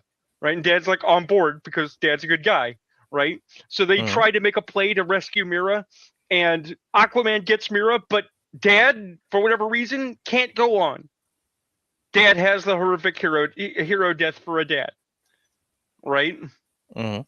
His true and only connection to the land is gone, right? But that Atlantean rage, that fury, bubbles to the surface after decades of suppression, right? Mhm. And Arthur's like, "You bastards," and he fucking wigs out, but hard, right? You could even have him end up in like they're trying to drown him in a pool of fluid, right? As the strength starts coming into his limbs, as he starts to realize his lineage, and suddenly he fucking wigs out, and it is fucking Aquaman time! It is all the Aqua time! And he beats the shit out of the minions, and he fucking owns face, and it's him and Black Manta in the exploding spark factory, right? Yeah, I And, like all that. I like and, all that. and Aquaman, of course, defeats him, right? And Mira's like, "So cool, kill him." What? He's an enemy of the state of Atlantis. He's your enemy, Arthur. That's the royal seal of Atlantis. You're the one true king. Destroy him for your people. And Arthur looks at Black Manta, beaten, defeated, broken, and is like, "No." And it's like, "What?" It's like, "I will not kill a helpless man just because he is an enemy of the moment. The police will have him." Right? And literally they drop him on the 5 or they drop him at the police's fucking doorstep. This internationally wanted pirate was in the middle of ass crack New England nowhere. Right? Yeah. And so there's Mira, there's Arthur. Arthur is packing his bag. He's packing up all of his shit in the lighthouse because he can't take most of it. And he's like, and Mira's like, "So what are you gonna do now?" And he's like, "I don't know. I was thinking maybe I would see the world." She's like, "Well, maybe you'd like to see my world." And so together they walk into the ocean. Roll credits, because your next movie is Arthur and Grandeur and Game of Thrones and Sea Master. You build up Okay. to that shit. You don't have both in the same movie because you don't have enough movie to support both. I agree. I agree with that. So let's segue, Joe, And into the Barbarian Behind Bars in its yeah, fifth and penultimate issue. yeah. And now this I didn't get a chance to read, but you've been following it the entire time, and I did read the other issues, so Yeah, I'm aware of things like it got a dose of the gay. it did. It did. But we're not going hard gay. We're only going soft gay. Well, no, hard gay is actually a Japanese professional wrestler. Okay. So anyway, so there's a prison riot. The evil Yeah. god is jumping through prison guards until it gets the magic crown to maintain itself, and our hero, who has been reinvigorated, fights him. Whereas his cellmate, who has a gun stolen from the guards, and his public defender, who has his magic battle axe, are murking people in the jail who are working for the evil god, and it's a prison riot. Things are happening. Let's have a riot. Yep. And our hero is slain by the evil god, who his father was the avatar for. He goes to his goddess and goes, "Oh, my goddess, I have failed you." And she's like, "Nah, bro, you were more successful than I ever could have imagined." And then the goddess transports him, his cellmate, and his attorney to his homeworld, where local constabulary goes, "Who are you people? You've killed this guy. You are going to jail." So Barbarian Behind Bars ends with people from our world becoming barbarians and also getting put behind bars. And this is one of those indie books that's written in such a way that you can make an indie movie out of this. It's a two-person movie with the Barbarian is the primary lead, the public defender is the secondary lead, the cellmate's the supporting actor character, and the bad guy is also, a supporting actor level actor playing the bad guy. And it's a fine story. It's about Conan murdering a guy in Times Square, getting arrested, going to jail. It's a prison riot. Unfortunately, since this Conan's gay, he gets stabbed and murdered in prison. I don't think that's the kind of message the book wanted, but that's kind of what happened. But it was a good book. It was a good run. I had a good run with it. But we have a Conan book to talk about from Titan Comics. Conan the Barbarian. The cover's cool. Conan murdering some zombies. So Conan gets healed by a priestess in the opening of the book. And the priestess returns to Conan to call in the favor. The priestess needs a bodyguard. She's going off to a dangerous place. And who does she pick to be the bodyguard but Conan? I mean, the biggest, toughest SOB she can find. She can't go much wrong than Conan. Nope. They go through the desert. They have to fight some hyenas. They sit at the campfire. They sit in the cave. Conan respects her because this is written in the later Conan, where Conan is all on Team Women respecting. I mean, here's the thing. As someone who likes Conan fiction, I've never had a problem with Conan woman respecting. My problem has only ever been Conan also having a PSA moment about woman respecting. Yeah. I don't need Conan to tell me that he respects women. Very brief comparison. In the Lancer books of Conan, which are famously loathed. Mm-hmm. I want to say it's like Conan Triumphant or some shit. There's a scene where Conan ruminates on the nature of women and says it was his way never to debase women or children, right? And I don't like that. What I do like is in I think the book or the story A Witch Shall Be Born, the titular Tamaris, who has been ousted by her evil twin Salome, right? Is plotting to retake the throne, right? And a mercenary who is in her employ with Conan is amused because Conan is approaching this as though Tamaris is going to strap a sword on and go in the thick of it with the boys like a Sumerian woman, right? And this speaks to this idea that Conan comes from a world that is more egalitarian, where men and women are equal based on their ability to take what they want and fight for what's theirs, whereas the rest of the Hyborian world is a lot more traditional in the sense that women are more like creatures to be protected and men are the protectors but also their abusers, right? It's just a subtle difference that is better in some regards. Getting deep tonight. Yes. And so Conan, when he takes his priestess through the desert, they fight some hyenas, they fight some zombies, and these are zombies of her people. And Conan's like going, these guys have been dead for a long time, lady. What the heck's going on? And she was told Conan was everything she was promised and more because her people had fallen fighting the serpent men of Stygia. And the priestess is carrying her spirit, which was in a canopic jar.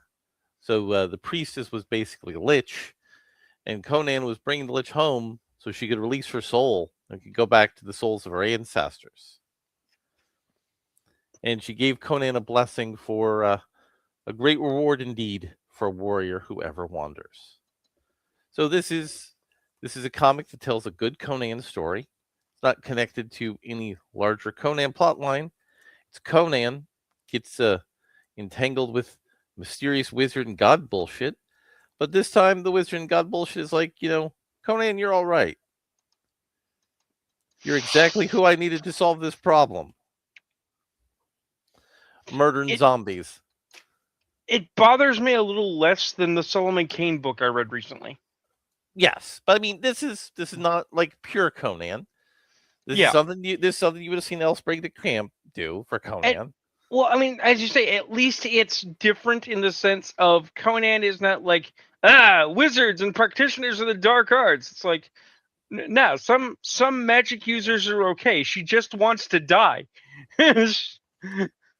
And she didn't even let Conan in on that whole deal. Conan finds that out later. Right. It's not like he was betrayed. He wasn't harmed by it. No. So, what have you perused other than the poison that you were forced to take upon yourself because we were reviewing Supergirl, a James Gunn joint? Yes, I read a book that I cannot accurately describe. What book did you read? The Collector of Eyes. Oh, God. So,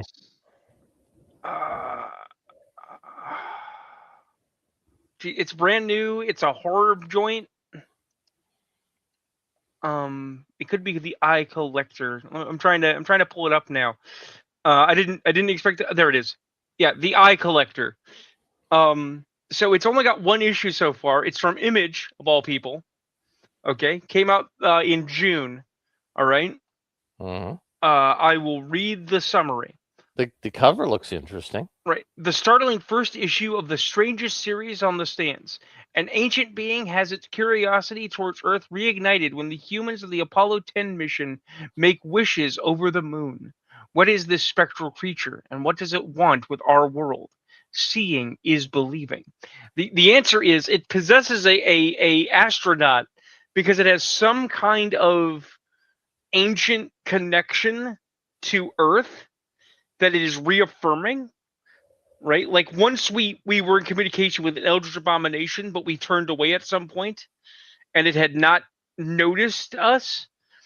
And by going to the moon, we had redrawn its attention, and now it wants to share itself with the world. And we're gonna watch an eldritchin going on, and it is so weird. It is so trippy and like it's a disjointed narrative, but it's also really interesting.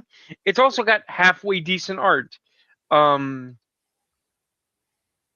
It's let's see, it's by Jonathan Ball and somebody named GMB Chomachuk. Mm-hmm. Right, and it has some of that energy by that guy that Church likes, who does the like diagrams and shit in his books. You mean Jonathan Hickman? Yeah, it has some of that Hickman energy. But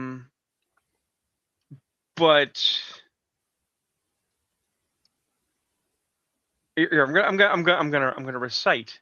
I'm gonna recite some stuff. We don't need visuals. I'm just gonna recite it from the page. I'm gonna ignore all of the character speaking. I am literally just speaking as the Eldritch Abomination. Okay. Okay. So on May 18th, as the rocket's being launched, remember that children's rhyme, the one that starts, "The man at the moon came down too soon." I forget the rest. They know things, children, things most people don't know. But I know. I know everything now. I met the man in the moon. And then you get this image, and this image I will actually share. I'll throw this up on the screen. Let me see if I can't get it big. That sounds pretty good. I gotta get this big here so we can see it in all of its glory.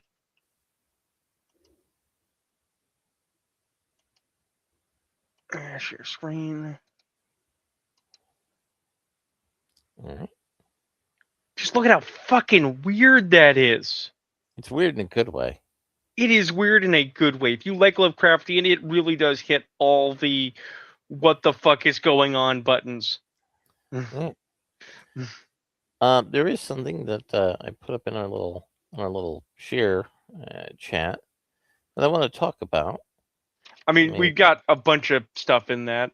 Yeah, but we also have like about 20 minutes left. We talked a lot about Supergirl. We did a good deep dive at Supergirl. I mean, we now never need to refer to it again. It's a dead subject. Yes, and this was something from Cal Springs. I saw several indie writers talking about this. Many fantasy readers will not start a series until all the books are completed. George R. R. Martin's failure to finish caused many to quit the genre. Problem is, authors won't write a complete series if the first books don't sell. TradPub says fantasy is dead. What do we do about it? So, Joe, what do you think? It's not true. Well, no, I mean this is something that apparently a lot of people talk about. But let's talk about this this hypothesis. Do you believe that there are people who aren't reading series for that reason? I don't either. I believe there are people who might have that decision making, but I do not think it is a widespread thing. I think it's a personal peccadillo. You see, my opinion is, I think people are kind of tired of series as baggage, continuity as baggage.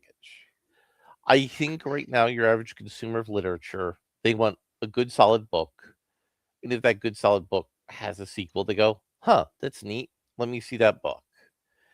And by the time you get to a third or fourth book, they may be like, okay, let's see how far this ride goes. George R. R. Martin is particularly notable for being late and unable to finish his work. So I don't really believe that it is a big deal. I think that might be a big deal for people who watch fantasy on TV and then circle back to the shows. Or circle back to the books from the shows. That's more of something I would think would be real. But a lot of people say this is why lit RPG and romantasy are booming right now, because those have a much lower expectation threshold. No, that's not accurate at all. But there is a nugget of near truth in that. So from what I have seen from discussions on the Substack, because there are authors at it, and there are also editors and industry insiders and the like, what we're actively seeing right now is the death of the 400-page mega book. Okay? I don't even consider 400 a mega. You don't. Okay? But think about your average reader who isn't you, right? They average see a average readers want like a 200. Right. They see a tome. They see a tome the size of Game of Thrones, and then they see that it's 7 books deep, and they go, "Oh shit, that is a fucking." I don't got time for that. Yeah, right. That's going to be a dedication of years, right? But a single book of about 400 pages that's all by itself, well, maybe I could read that, right? What's weird is the reason lit RPG is succeeding, the reason that's picking up, right, is that it's often being produced for online sources like Royal Road, right, which I'm looking at. I keep looking at it and thinking real hard about it, right? Mm-hmm. And it's structured in such a way to be read on a phone. So you read small bits of story, small chapters during travel time, right? Mm-hmm. This is a throwback to the pulp era when fiction was disposable. Right? But for some fucking reason, I cannot find a paying venue for my life that objectively wants short stories. They're out there, but it's thin. It's very thin. The thing is, they either want short stories, but they have very specific, exacting standards. They're not just open to anything, right? Like Isaac Asimov magazine, for instance, right? And even then, they're asking for pretty hefty text, right? Or they want novels, right? But they don't want short story collections, and they don't want what used to be called cycles, where all the stories are interconnected and about the same character, Mhm. right? Not even the neophyte publisher who does Dungeon Crawler Carl, who seems to be very much the kind of place that I would publish. What's the fuck's their name? I've got it here. Atheon Books. Even they don't want collected short fiction. They want whole novels, right? That focus on novels while everything in the market is telling you people don't want novels is making it real hard to make product, Mhm. right? And then you add on that trad pub wants romantasy because women will buy it. Women will buy a thick book that is trash full of degeneracy, right? But they won't produce quick, short, easy to consume fiction for the masses that men and women want. The assumption is that men won't buy it if it's not big, but they don't want what men will make because but romantasy is making it. It's like they wrote themselves into a corner creatively, and they're just grinding that corner out until the industry collapses.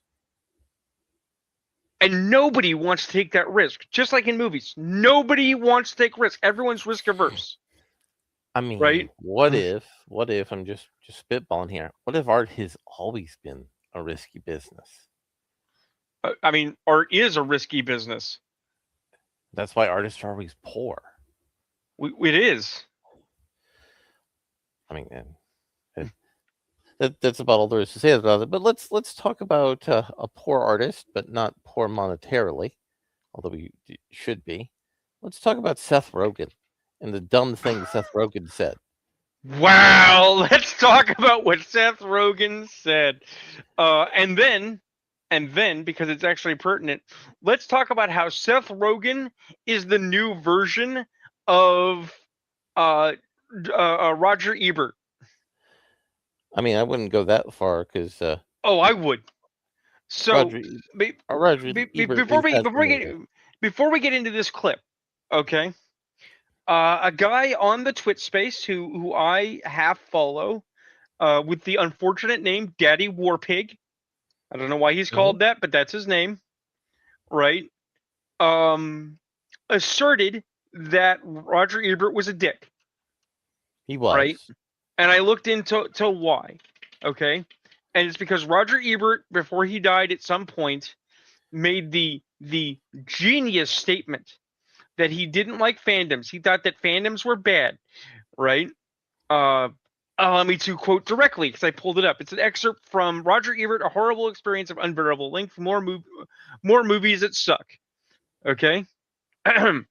A lot of fans are basically fans of fandom itself. It's all about them. They have mastered the Star Wars or the Star Trek universes or whatever, but their objects of veneration are mainly useful as a backdrop to their own devotion. Anyone who would camp out in a tent on the sidewalk for weeks in order to be the first in line to see a movie is more into camping on the sidewalk than movies. Extreme fandom may serve as a security blanket for the socially inept, who use it in its extreme structure as a substitute for social skills. If you're the Luke Skywalker and she's the Princess Leia, you already know what to say to each other, which is so much safer than having to ad-lib it. Your fanish obsession is your beard. If you know absolutely all the trivia about your cubbyhole of pop culture, it saves you from having to know anything about anything else. That's why it's excruciatingly boring to talk to such people. They're always asking you questions they know the answer to.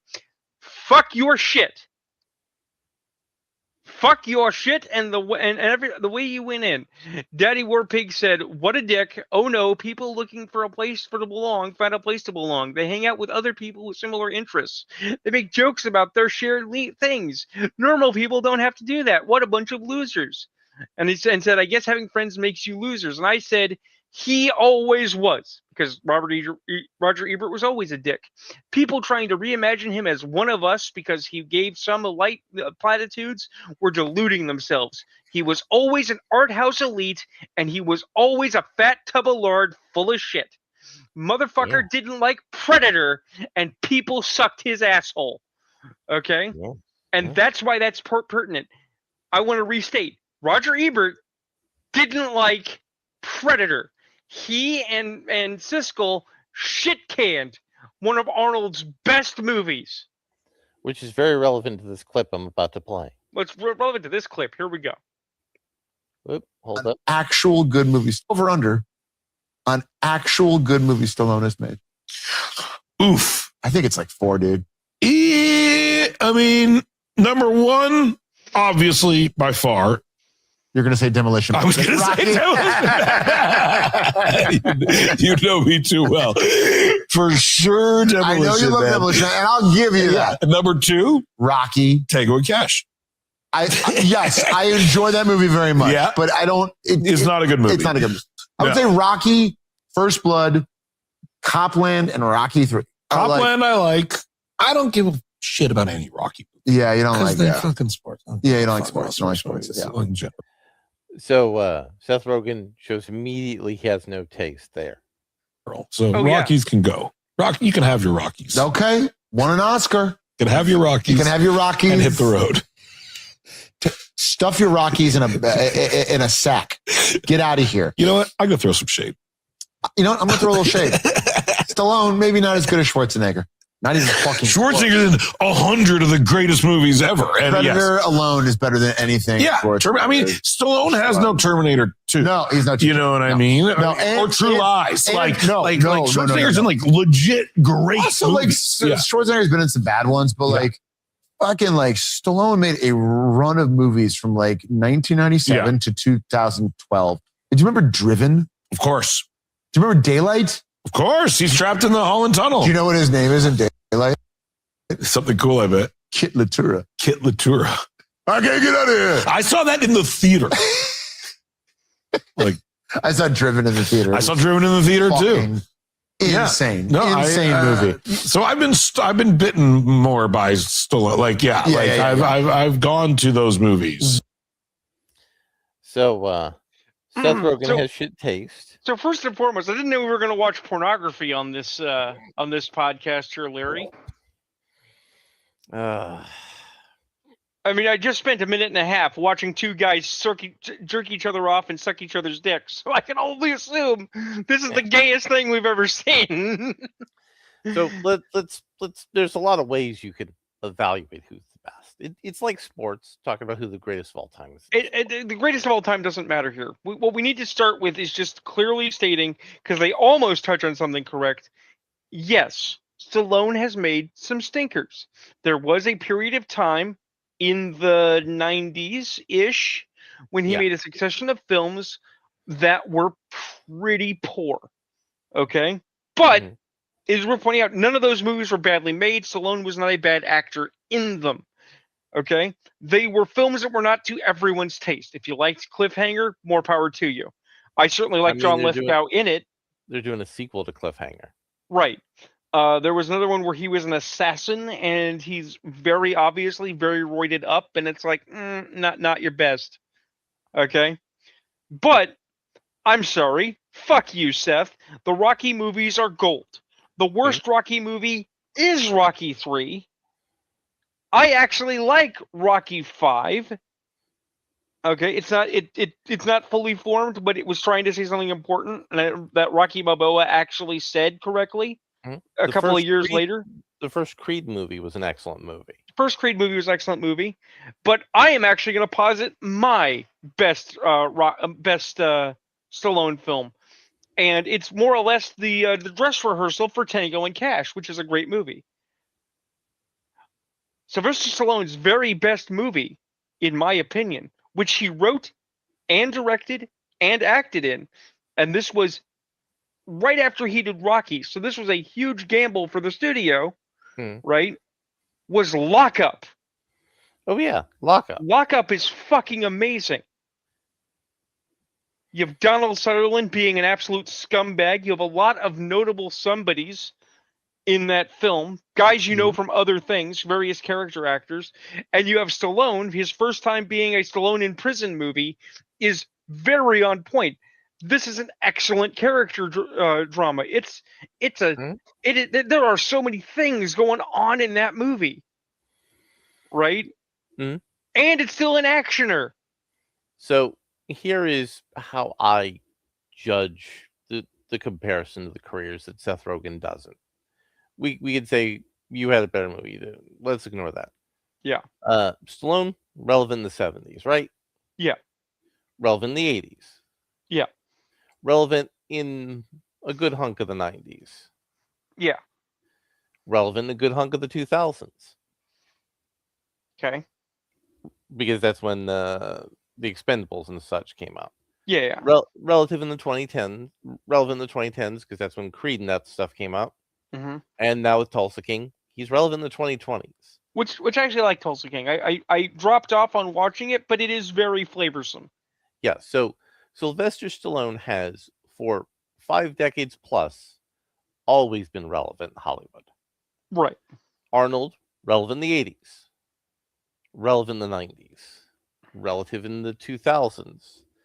Takes some time off because he's governor of California. Hasn't really become relevant to the zeitgeist in Hollywood since he got back into acting. And I mean, he's had some good movies, but not the same strength or caliber as they were. And he did a streaming series that was Right.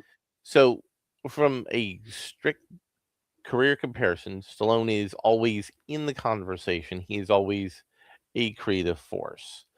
The Expendables was basically Stallone went to one of those retirement tours that rock bands do to get all their fans together, and he said, "Why can't we do this for an action movie?" And he made an action movie that did that. Well, with that in mind, let's comment on something. It's gonna turn some heads and makes people scratch a bit. I'm gonna posit that Stallone doesn't actually do action movies.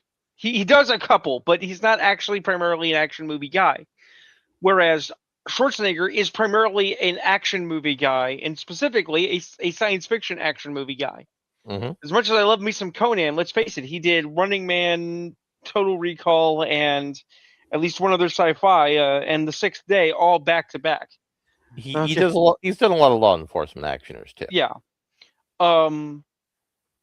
If we actually think about it, and I want to throw out there, by the way, I actually think Copland is not a very good movie, but whatever.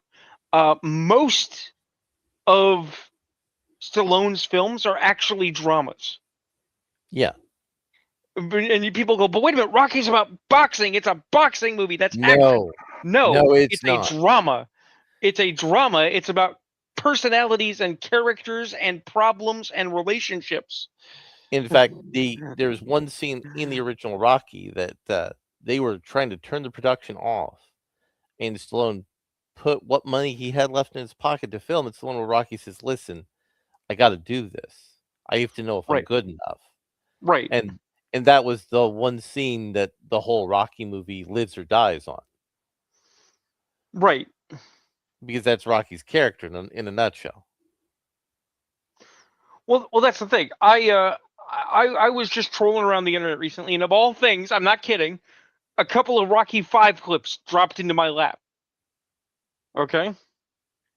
And like I say, I actually like Rocky 5. I'm one of the few people that defends that film as having a point, okay? Which is that when Rocky lost everything and had to go back to being just a dude, right? Mm-hmm. He was still the kid from the streets. Mind you, his streets had changed. His streets had evolved beyond him. He was a ghost on those streets. But you can't take Philly out of Rocky. You can't. Okay. The thing is that there's a scene in the middle of Rocky 5. It is one of the last scenes Burgess Meredith ever filmed before his unfortunate passing. Right? Mm-hmm. And it's Sylvester Stallone is standing in Mickey's gym, which is more or less abandoned and wrecked, right? And he looks into the remnants of the ring, and he sees a young Rocky shadow boxing under Mick's tutelage, right? And Mick tells him a bit of a tale about receiving a cufflink from the guy Rocky is based on. And Mick gives it to him because it's the only thing that means anything to him in the world. And that Rocky is like a son to him and he loves him. Right? And this is profound because, like, Mick is not a guy for sentiment, right?